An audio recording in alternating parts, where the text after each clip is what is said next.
આપણે આજે વાત કરવાના છીએ કે સંજેલી બજાર વિશે.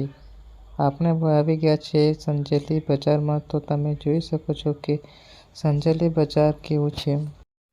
સંજેલી બજાર ભલે નાનું છે, પણ અહીંયા તમે ગમે તે ચીજ વસ્તુ ખરીદી શકો છો. તે સસ્તામાં ભાવમાં અહીંયા તમને મળી જશે. તમને બીજા કોઈ બજારમાં સસ્તી વસ્તુ ન મળે, પણ અહીં સંજેલી બજારમાં તમને ગમે તે ખરીદી શકો, પણ તમને સસ્તામાં ભાવમાં મળી જાય છે.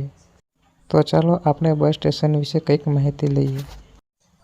આ છે સંજેલીનું બસ સ્ટેશન. તમે જોઈ શકો છો કે સંજેલીનું બસ સ્ટેશન કેવું છે. સંજેલી બસ સ્ટેશન હું અને મારો મિત્ર બંને આવ્યા હતા. હું મારા મિત્રને સંજેલી બજારમાં બસ સ્ટેશને મૂકવા હતો.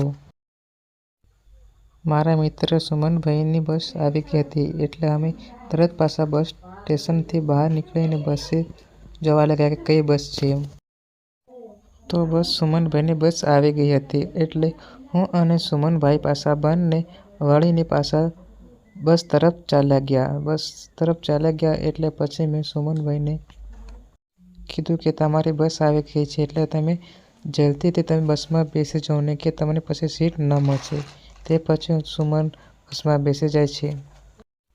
સુમનભાઈ બસમાં બેસી ગયા છે અને હું અને મારો ભાઈ બંને પાછા બસમાંથી નીચે ઉતરીને સુમનભાઈની થોડીક વાતચીત કરી અને સુમનભાઈને મળીને હું તરત પાછો ઘરે આવી ગયો.